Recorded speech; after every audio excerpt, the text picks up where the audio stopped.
Hello Fashion Lovers, c'est Elisa pour Expect et aujourd'hui on se retrouve pour un nouvel épisode du Focus Pub.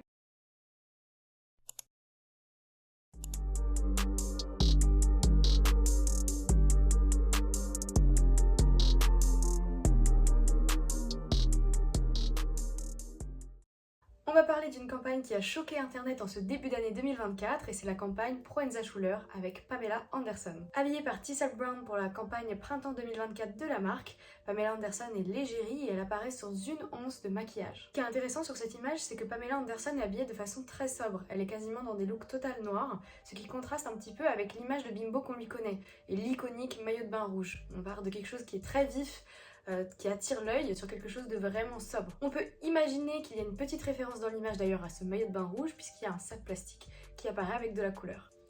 Ici, on peut interpréter le noir dont elle est vêtue comme une façon de faire le deuil de l'ancienne Pamela Anderson, au profit d'une version qui va être plus vraie, plus authentique. Pamela Anderson, quand elle parle de la nouvelle version qu'elle veut donner d'elle-même, elle parle d'un retour à l'essentiel.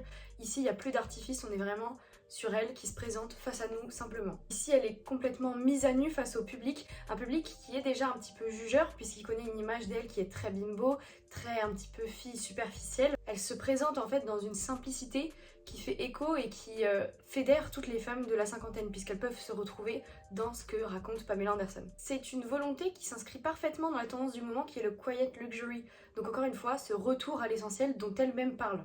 Là, on parle un peu de l'intérêt que ça apporte à Pamela Anderson, mais pour la marque Proenza, ça fait passer un message subliminal qui est « je me mets à nu au public, donc je dis la vérité » et ça crée une relation de confiance entre la marque et le client. Pamela, elle ne nous ment pas, elle met aucun artifice, donc la marque ne nous ment pas non plus, c'est une marque qui est honnête. Ici, on rencontre la vraie Pamela Anderson. D'ailleurs, en 2023, la star fait énormément parler d'elle puisqu'elle sort un documentaire sur Netflix, une autobiographie et il y a une série sur Prime, Pam et Tommy, qui sort en son honneur. Elle revient vraiment sur la scène avec une idée de faire éclater la vérité et de raconter son histoire, de se réapproprier tous les dires qu'on a entendu sur elle. C'est pour ça que cette campagne, c'est un bon moyen d'accentuer sa médiatisation. Ça va faire une action coup de poing qui rompt drastiquement avec le passé. D'ailleurs, le fond bleu n'est pas anodin, on en parlait tout à l'heure. Le bleu, c'est la couleur de la confiance, de la vérité, donc on est encore dans cette relation entre la marque et le client. Et cette campagne, Pamela Anderson, elle s'affranchit de tout ce qu'on lui colle sur le dos depuis les années 80. Cette idée de femme-objet, elle la rejette complètement. Elle porte des vestes tailleurs, des robes en satin, elle a un style qui est vraiment chic, urbain, moderne, qui rompt drastiquement avec ce côté d'exubérance, de sexy, enfin rien à voir. Ça s'oppose complètement au style un peu glamour qu'elle avait et à l'image juvénile en fait que les gens essaient de lui coller. Ce qu'elle nous dit ici, c'est qu'une femme, elle peut vieillir, elle peut être belle et elle peut avoir un cerveau.